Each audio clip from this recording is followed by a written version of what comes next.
Hi guys, welcome back to Thai TV. I'm Niklaus Bauer from Fly Dressing, and the topic of today is going to be a weedless perch fly. Perch fly fishing has been really popular now in Europe for the last few years, and it's really cool how the patterns have evolved, and also how the hook makers have been able to create some really cool hooks that we have been kind of longing for on the market. Some really nice jig hooks, but also some really nice weedless hooks, and that's what we're going to tie on today.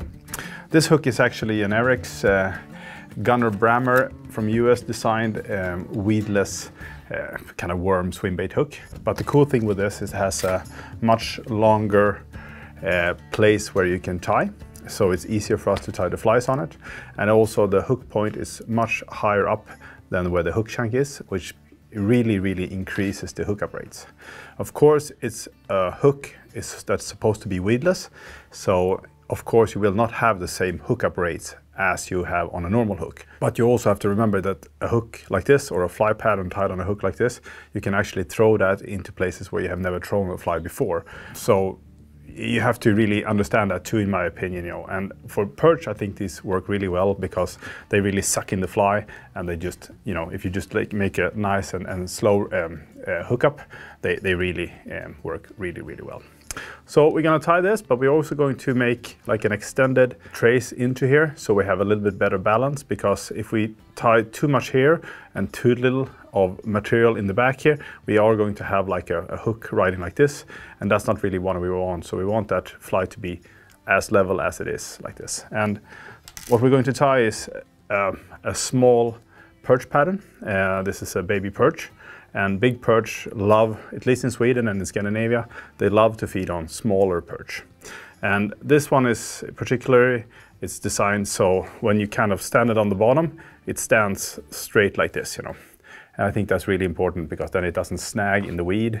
You can really throw it into heavy weed lines and stuff like that, and then kind of jerk it out like that, because it's a little bit high, narrow profile, so it really kind of goes sideways like this. So let's start. So first, we're just gonna have a hook. Whatever hook you have, it doesn't matter. I had some short shank kind of carp hooks, cheaper versions. The only thing you want to consider here is that you have a straight hook eye, because so we have the nylon which we're going to attach to this one straight. So we're gonna put that in the vise. We're only going to tie in the first few millimeters of this hook. So we not need to cover the whole hook. Okay, I'm still on pike thread, so let's change that. So I'm tying on the Textreme 50 denier. Now I'm doing that. Before I was on the 100 denier, but it's enough for this type of flies. If I wouldn't be tying actually with a lot of bucktail, I would use the 25 denier, because it's just so thin and narrow. But 50 denier white. I've prepped the whole fly here, just to speed it up a little bit. But it's quite simple here. We have flashabou, 2 different ones, pearl dyed olive, and then we have Polarflash. This is a killer flash like an old gold, mixed together, cut into half. Then we have some bucktail. Then we have some polymer chenille in medium. It's a little bit brighter color. We have some ripple ice in light olive, which is a really nice perch color. And then we have bucktail, some nayat. This is not the long stuff, this is the shorter nayat in a wild olive. We have some flashabou, and then we have some grizzly feathers from a bugger pack. So we're gonna use 2 shorter ones on the side, and we're gonna use one as a top fly. So it's kind of a flat wing on a weedless hook. I started tying my perch pattern that's supposed to imitate a perch in more white and olive, or cream and olive, because I tied them more in yellow before, but I think they fish better when it's a kind of cream color, because the perch is actually quite white, at least in the archipelago where I fish the most. They're quite light and white on the belly. So we're gonna use this, taper the ends. This is the bucktail from the tip. So we're gonna kind of flip those in here. Try to get them on both sides. We're gonna fix that with the dubbing needle afterwards, but I'm just gonna kind of push that on the side of the hook. like that. flip that over. We're gonna lift those. A good tip is to kind of lift those, twist it, and then you can get a really nice single cut there. So we go back again, and then I take this mixture of flashabou. This is probably 20 strands here, which is probably 10 too much. So I'm gonna use half of that. We're gonna taper these a little bit so they are uneven. And then we're gonna tie these in. So the longest strands of flashabou is the same as the bucktail. So we're gonna basically tie this in between the two colors. We're gonna flip those over for durability and also a little bit better taper. So you have a little bit shorter ones and a little bit longer ones. And then we're gonna take the olive bucktail, which is also from this part of the bucktail. So there's less air here and more air down here. So all the material we're gonna use for this fly, we're gonna take from the tip of the bucktail. And we don't need any fancy bucktails or anything like that. Just a nice normal bucktail. Even the mediums work fine here. So same length, olive on top here, gentle wrap. And then we're gonna go back a little bit here. And we're gonna twist those, cut it off. And I'm actually going to do a little bit slighter, bigger head here. Because I'm going to color this with ambulance red UV resin. So I get kind of a trigger point inside the fly. It's not so visible when you look for the fly like this. But when everything gets wet here, you're gonna see this chenille here and this red dot here is going to be quite visible in the water. So it looks like maybe a perch when it's breeding and you can kind of see the gills a little bit.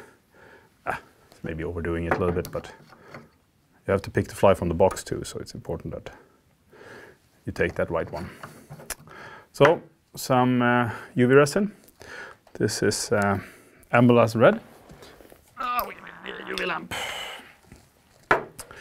So we're just gonna take kind of a thin layer. I like to put my hand on the vise like this and put my other thumb on the thumb so I get a little bit better balance when I'm doing this. See if we can get some of this out here. Then kind of coat this head with just a thin layer of this. If you haven't used UV resin before, we actually have a really nice UV resin school available on the Fly Dressing YouTube channel. So you can click on a link somewhere in the picture here, or you can find it in the description below here. But otherwise, one good tip is to always store your bottles upside down, because then all the air goes up in the bottle, and when you kind of push some of the resin out, you don't get all those bubbles. So you have all the time in the world, you just need to kind of rotate this. And as you can see, it's slightly fluorescent. And because it has some color pigment in it, it takes a little bit longer time to cure than the clear ones. So just spend that extra few seconds on it. So that's going to be the extension of the other hook. So I'm gonna lift up the wing here. I'm gonna cut that off. So that's basically what we're gonna tie in here as the kind of the wing that's going to be extending from the other hook. So size 2 of the swim bait hook here. So nothing fancy, just put it in the vise. I'm tying it upside down, or as it's supposed to ride in the water. This is fluorocarbon. So size, yeah, I think it's size 32, 0.32. So it's like 20-pound test. I like to have fluorocarbon because it doesn't age. And so even if you put your flies and have them outside for a long time, and also it's a little bit more durable. So we're going to tie that on the top here. Try to get it on kind of one side here. So onto the top. And then we're going to put the other strand of material on this side, so they both ride on top. Not like when we're putting articulated flies where we kind of put them side by side of the hook. So I want these to be riding it against each other here. Otherwise it's going to be a little bit tricky to get this on. And then we push this through here, and we're going to tighten this. So I like to go with the thread all the way back again, and then kind of like make one loop there, so we can have it nice. I don't want it to have it too loose, because I also going to put some. Actually, I'm going to put some UV resin here, so I fix this a little bit, because I don't want this to be kind of going like this. I want it to be fixed like that. So that's why I'm tightening this a little bit. But I'm also going to put some UV resin there, because it helps as a weed guard a little bit and doesn't tangle as much. It doesn't tangle like this, but if it's loose, it has a tendency to tangle sometimes. So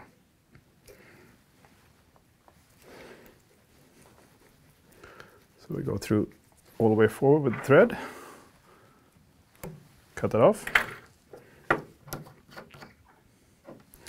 drop a super glue on the thread wraps here just to secure everything. So then we're going to go back with this to the starting point. We're going to take just a drop of UV resin. This is called Classic, the Gulff Classic. This is a little bit thicker viscosity than the Thinman, but it's a very normal clear one, but you can use whatever you have. I just kind of fill in that hook eye and just a little bit around there, and then I can determine how I want it, and then I cure it. And this is actually something, if you catch like 50 or 100 perch on a flight like this, you actually can go in and kind of redo them after a while if they start to tangle. But I think usually this keeps it kind of like for a very long time, in my opinion. I haven't really been forced to do that, because it's been working even if they got a little bit loose, you know. So and even if I caught like 50 or 60 perch on them, they still work. So, but as you can see now this is kind of like a little bit longer. You still have a nice hook gap, and of course if you push a really big fish on here, it's going to push it down. But what I like, it's kind of like works as a weed guard, and it extends that body a little bit, so you get even a better balance in the hook. So there we go. And then we're going to go, because I want to have that a little bit, like I told you before, a little bit feeling of those gills and a little bit contrast with some red here. So I have this kind of fluorescent chenille here, and this is Fluo Fire Orange. So I'm just going to go and make a few wraps on this. So we're going to tie it in here. Oops. So we're going to tie it in right at the tip here, and then we're going to do not that many turns, but a few. So maybe 3 wraps here. And that's just when this fly get wet and some of these material become a little bit translucent, you can actually see these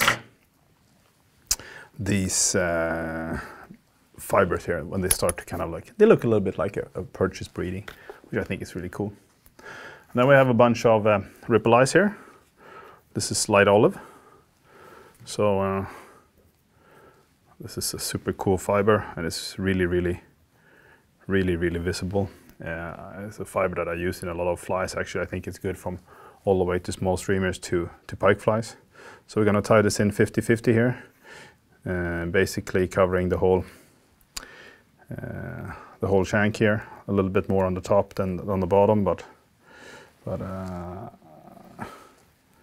I want it to be not fully the same length as the fibers, but I want it to be the massive impact of flash we're going to have on this one here. So tie it in 50-50, fold it over. So that's basically the first part of this one. So now we're going to, as you can see, now we have done this. So now we're going to go into building up the head here. And what we're going to do now is we're going to do a bucktail with, I'm going to start with the white here. And I have way too much bucktail here, so we're going to keep it a little bit less. So, and we're going to taper those. And we're going to tie these on the belly, but I wanted to go a little bit further here, because if we tie it too tight here, we're actually going to have the bucktail interfering with the hook here. So I want to be a little bit forward of this, slightly shorter, so it's going to be longer on the top and slightly shorter on the belly.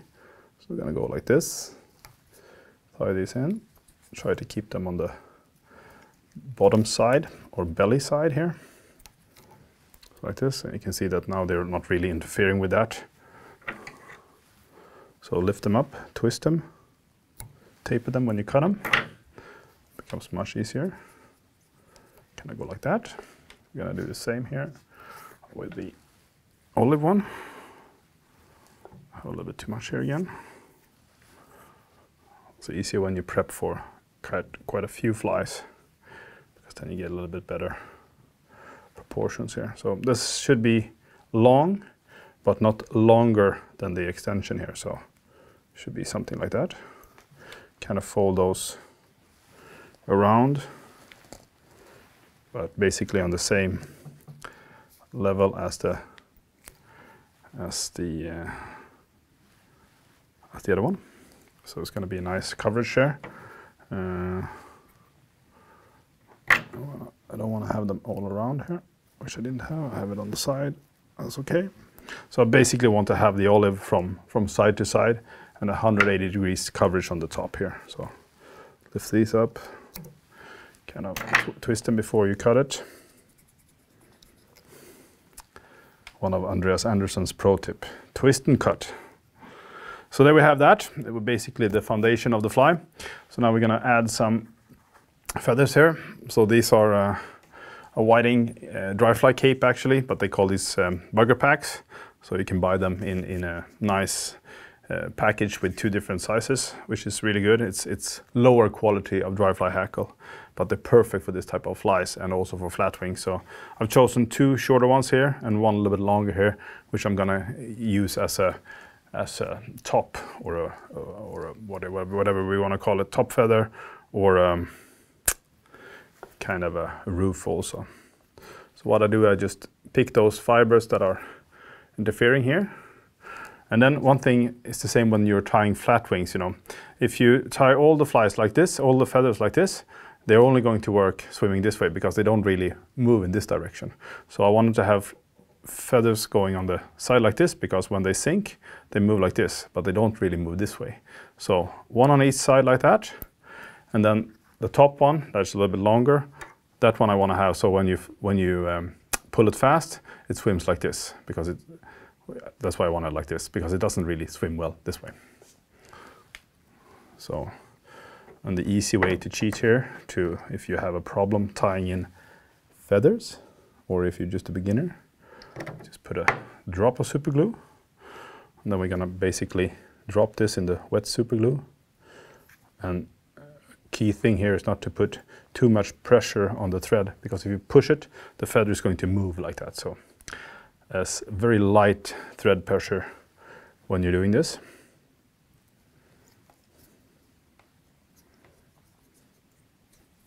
You can always kind of like give it a little bit better push afterwards. Slightly super thin drop of glue here, just to fix everything. Then we're going to do the same with the roof feather here, or the top feather, which we're going to kind of work like this. I like to give it a little bit like a twist here, twist, but you can almost see like a small bend. So get a little bit clink there, because it just makes it so much easier to tie it in on the top here.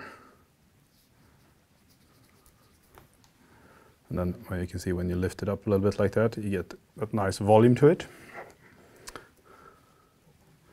I like these feathers because you get that nice, really nice barred feeling as the perch has here. So when you make it, when we're going to take the black marker and kind of add to the whole theme here, it becomes very natural. So then we're going to put a few strands flash here. We're not going to overdo it, but I just want to have a few more of these here. So This is 5 or 6 strands here. I just think it's so nice too for the front part here. So we tie them in like 60-40, flip it over again.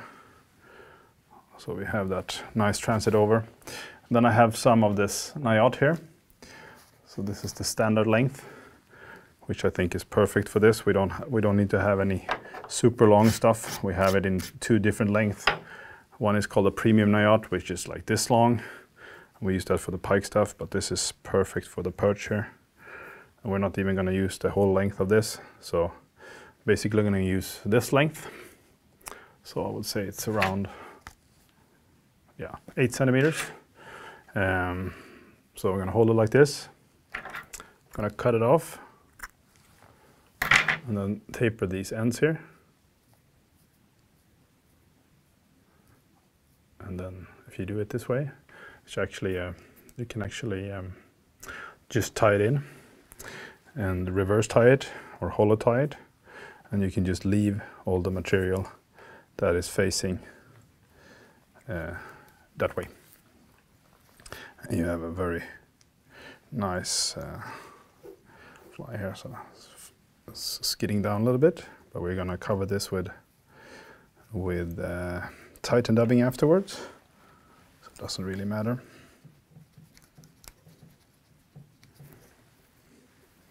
Just gonna make sure that this looks nice and decent here.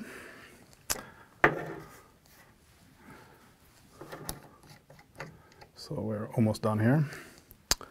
Just gonna put a drop of glue. Then we're gonna use some Titan dubbing and some in olive. And this is a nice cream color. I like the cream because it's a kind of a off-white, so it's not that white. I think that a lot of times when you're using that really bright white, it becomes an unnatural belly color.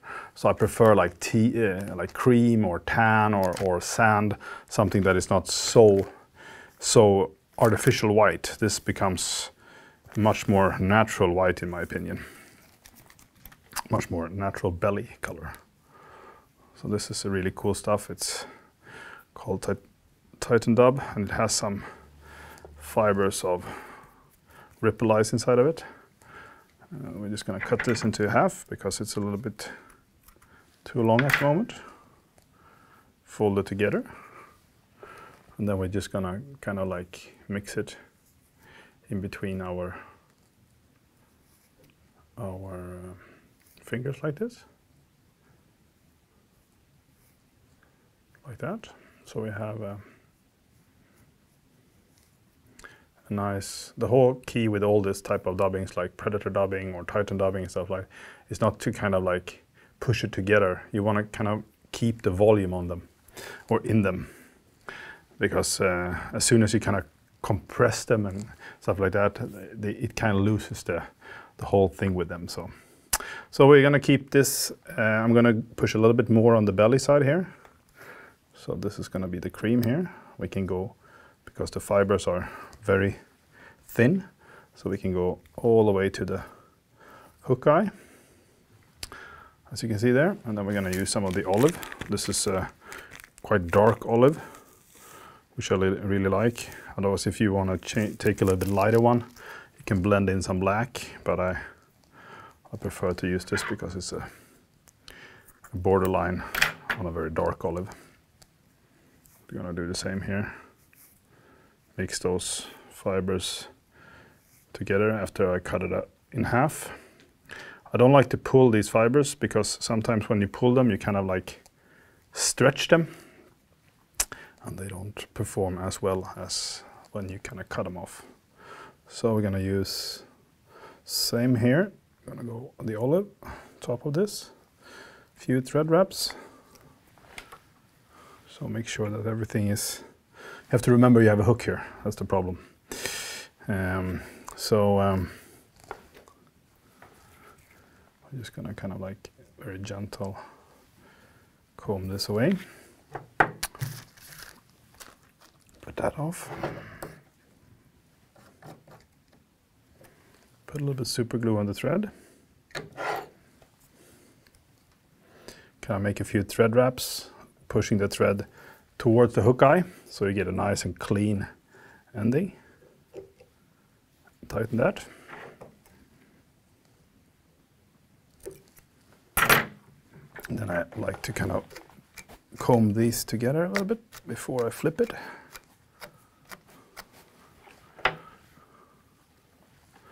Then we're gonna lift that. We're gonna kind of like spread it out a little bit. Looks like a small Santa Claus now at the moment here. Just kind of use a reverse tool if you have one. Or otherwise you just take a straw or something and then kind of flip that over.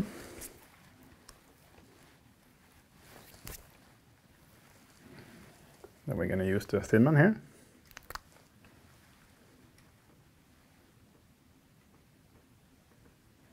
Going to do a thin layer of Thinman just along where I folded here.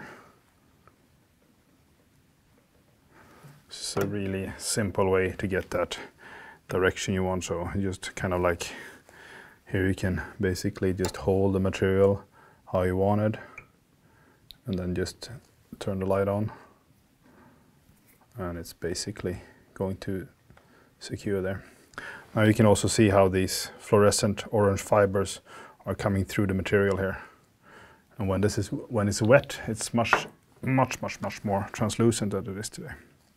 So we're going to put some eyes and we're going to make a nice head of this, but I want to make some black straps first, black stripes first.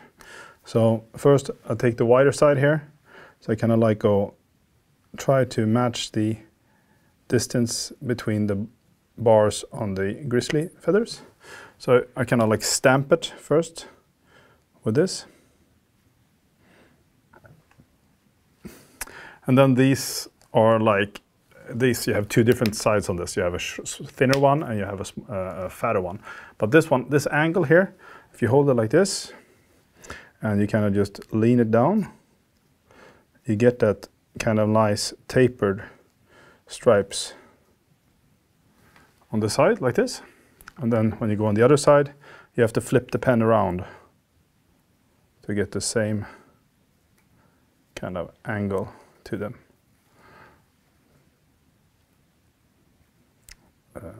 I think it looks really good and it's a very simple way to do it. Just remember to flip the pen.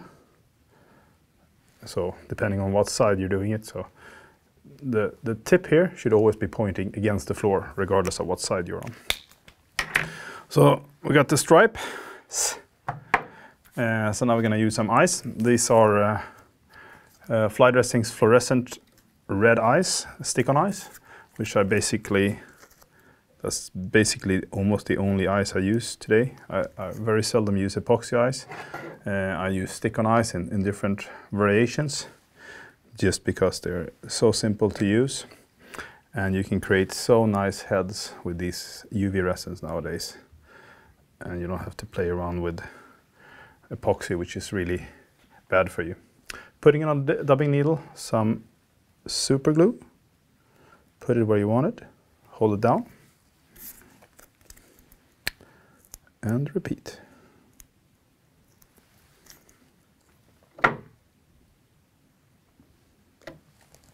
On the other side.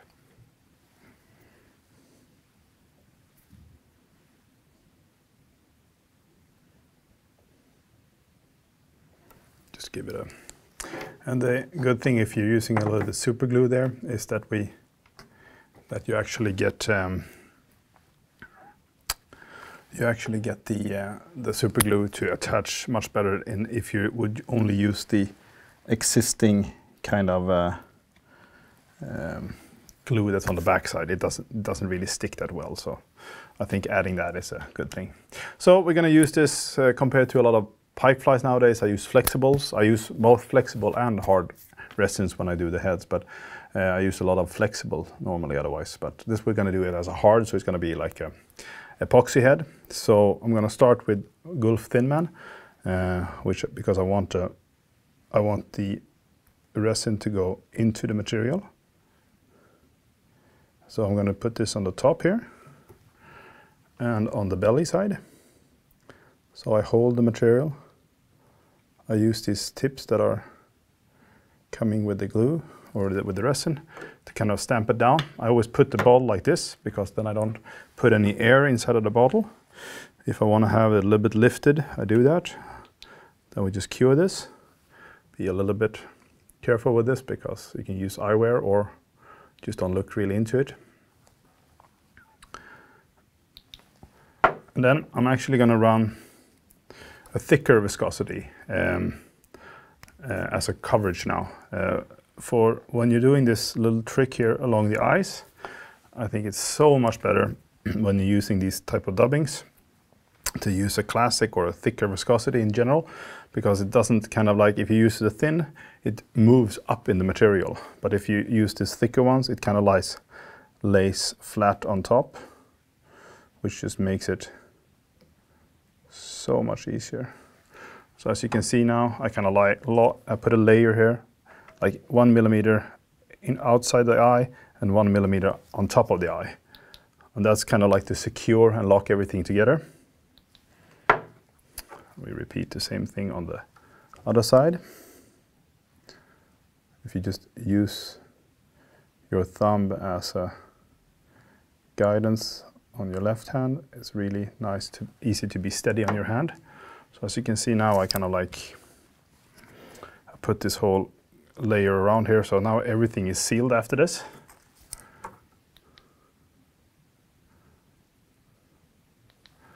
So here you can run two layers of Thinman, or you can put one layer of a thicker one. It's all up to you.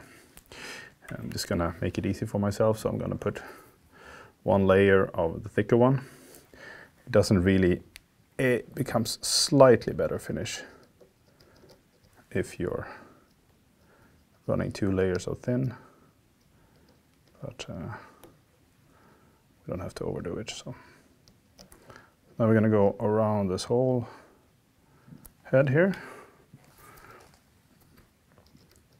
Everything where we already put one layer.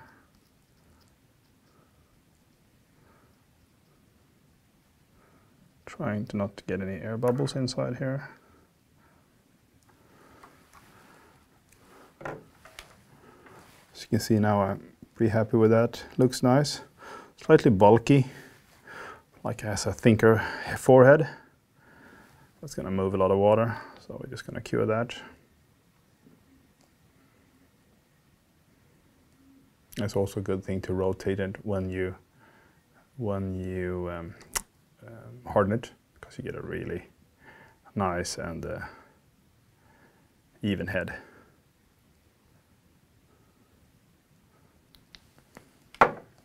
So, I think we're done. Simple, but really good weedless perch fly, imitating a small perch. I think it's around 10 centimeters, which I think is quite a perfect size for this. And of course, if you tie this in a bigger size, it's a perfect pike fly. And but just a cool pattern that will stand like this on the bottom when you drop it. Of course, it's going to tip, but you can really pause it standing like this on the bottom. Super simple. Tie a bunch up and hit the water. And of course, if you want to win this one, please subscribe, leave a comment, and you might just have this in your box. Thanks for watching. Until then, bye-bye.